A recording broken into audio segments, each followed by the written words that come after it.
Hey guys, कैसे हैं आप सब। आई होप आप सब ठीक होंगे। तो वीडियो है, इस वीडियो में हम देखने वाले हैं कि कौन कौन सी ऐसी मेडिसिन्स हैं जिनको हमें साथ नहीं देना चाहिए।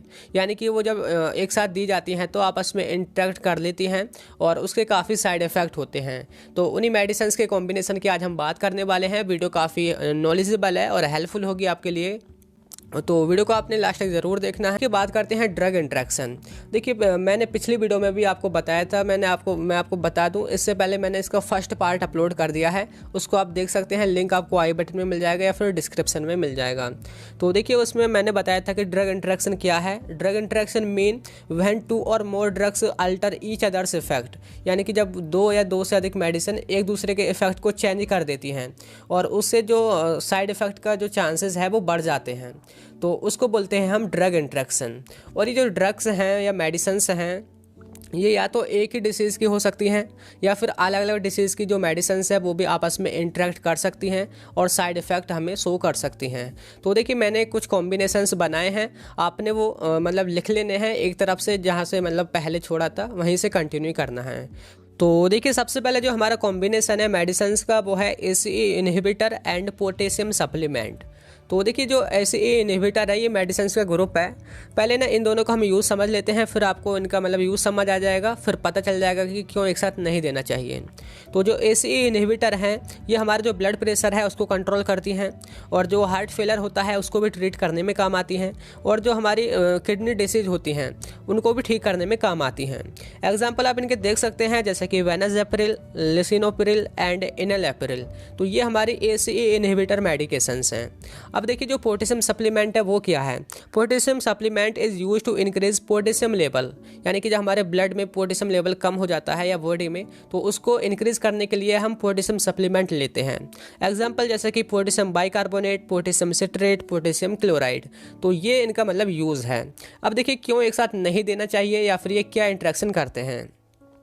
देखिए, जो ACE इनहिबिटर मेडिकेशंस हैं जब हम उनको लेते हैं तो वो भी हमारे शरीर में, हमारे ब्लड में पोटेशियम का लेवल बढ़ा देती हैं, यानी कि वो भी इंक्रीज़ कर रही हैं। अगर हम उनको पोटेशियम सप्लीमेंट के साथ लेने लग गए तो जो पोटेशियम का जो लेवल है वो एक साथ काफ़ी बढ़ जाएगा, और जब उसका बढ़ जाएगा तो मतलब उसका फिर इफेक्ट यानी कि साइड इफेक्ट देखा जा सकता है, और उसको मतलब हम बोलते हैं हाइपर कैलेमिया। हाइपर कैलेमिया क्या है, जो हमारा पोटेशियम का लेवल है वो नॉर्मल लेवल से जब ज़्यादा हो जाता है उस कंडीशन को बोलते हैं हम हाइपर कैलेमिया। तो इसलिए कभी भी ACE इनहिबिटर जो मेडिकेशंस हैं वो पोटेशियम सप्लीमेंट के साथ नहीं देनी चाहिए। इसके बाद जो हमारा नेक्स्ट कॉम्बिनेशन है वो है डाइजॉक्सिन एंड एमियोडेरॉन। एमियोडेरॉन ये मतलब हमारी दोनों मेडिकेशंस हैं। तो पहले हम इनका यूज़ समझ लेते हैं।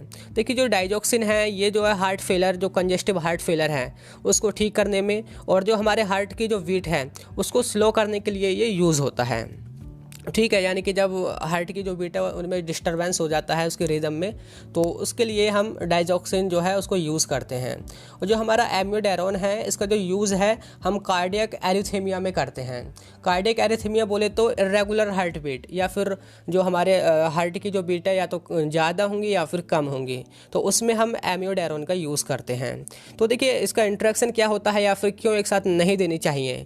एमियोडेरॉन जो है एक मतलब जो डाइजॉक्सिन का जो लेवल है उसको बढ़ा देती है, यानी कि ये इसके इफेक्ट को काफ़ी हद तक बढ़ा देती है, जिससे हमारी बॉडी में टॉक्सिसिटी हो जाती है, यानी कि एक पोटेंशियल टॉक्सिसिटी हो जाती है। इसीलिए हमें डाइजॉक्सिन एंड एमियोडेरॉन ये जो मेडिकेशंस हैं कभी भी एक साथ नहीं देनी चाहिए। ठीक है, इसके बाद जो हमारा नेक्स्ट जो कॉम्बिनेशन है वो है डाइजॉक्सिन एंड बेरापेमिल। ये भी तो मेडिकेशंस हैं। देखिए, डाइजॉक्सिन का तो वही यूज़ है, मैंने अभी आपको बताया है। अब समझ लीजिए बेरापेमिल का क्या यूज़ है। ये जो है हमारा जो ब्लड प्रेशर है, यानी कि हाई ब्लड प्रेशर उसको कम करने में, या फिर जो हार्ट की रेट है, हार्ट बीट का जो रेट है उसको स्लो करने के लिए यूज़ की जाती हैं, जो हमारा बेरापेमिल है। अब देखिए, क्यों एक साथ नहीं देनी चाहिए। इससे क्या है कि हमारी टॉक्सिसिटी होती है, यानी कि अभी मैंने बताया था डाइजॉक्सिन भी वही काम कर रही है, वो भी हार्ट के रेट को स्लो कर रही है।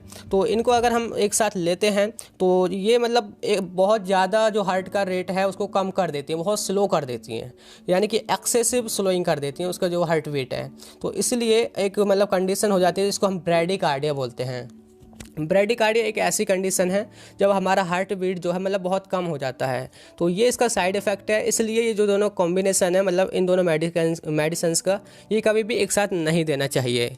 एंड इसके बाद जो हमारा नेक्स्ट है देखिए वो है हमारा थियोफाइलिन एंड क्विनोलोन। थियोफाइलिन क्या है, देखिए ये हमारी ऐसी मेडिसिन्स हैं जो हमें अस्थमा की बीमारी होती है या फिर जो भी रेस्पिरेटरी डिसीज़ होती है उससे मतलब उससे ठीक करने के लिए, उसको ठीक करने के लिए ये थियोफाइलिन हमें दी जाती है। अब देखिए क्विनोलोन्स क्या हैं, ये क्विनोलोन ये मतलब एक मेडिकेशंस का ग्रुप है जो कि हमारी एंटीबायोटिक्स होती हैं। जैसे कि एग्जांपल आप देख सकते हैं सिप्रोफ्लोक्सासिन, ऑफ्लोक्सासिन, नॉरफ्लोक्सासिन। तो ये हमारी एंटीबायोटिक्स हैं जो भी बैक्टीरिया का इन्फेक्शन होता है, जैसे कि urinary tract infection, intestinal infection या स्किन इन्फेक्शन, तो वहाँ पर इनको हम यूज़ करते हैं। इसका देखिए हमें मतलब क्यों नहीं देना चाहिए या फिर ये क्या इंटरेक्शन करती हैं। देखिए जो क्विनोलोन्स हैं ये जो हमारे थियोफाइलिन है उसका मेटाबॉलिज्म को इनहिबिट कर देती है, यानी कि उसका मेटाबॉलिज्म नहीं होने देती है, जिससे जो थियोफाइलिन है उसका जो लेवल है वो ब्लड में बढ़ जाता है और उसको बोलते हैं हम पोटेंशियल थियोफाइलिन टॉक्सिसिटी।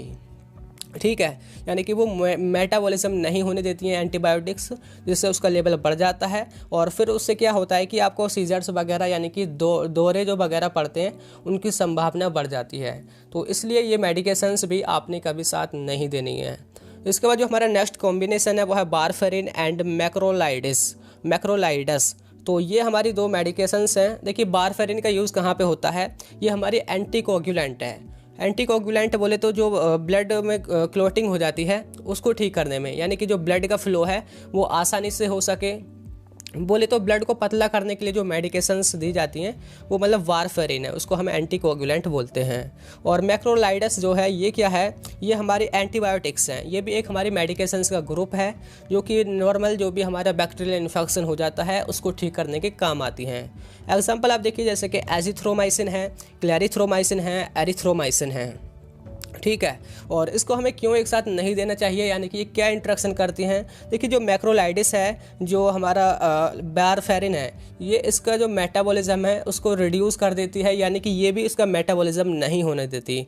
तो क्या होता है कि वारफेरिन का जो मतलब लेवल है वो इंक्रीज़ हो जाता है हमारे ब्लड में, जिससे हमें ब्लीडिंग हो सकती है। यानी कि अगर हम इनको एक साथ लेते हैं तो हमारा जो ब्लड है वो तो बहुत पतला हो जाएगा, ठीक है, वारफेरिन की वजह से। तो आपके नाक से खून वगैरह निकल सकता है, यानी कि ब्लीडिंग हो सकती है। इसलिए ये भी मेडिकेशन हमें एक साथ नहीं देनी है। इसके बाद जो हमारा नेक्स्ट जो कॉम्बिनेशन है वो है clarithromycin and calcium channel blocker.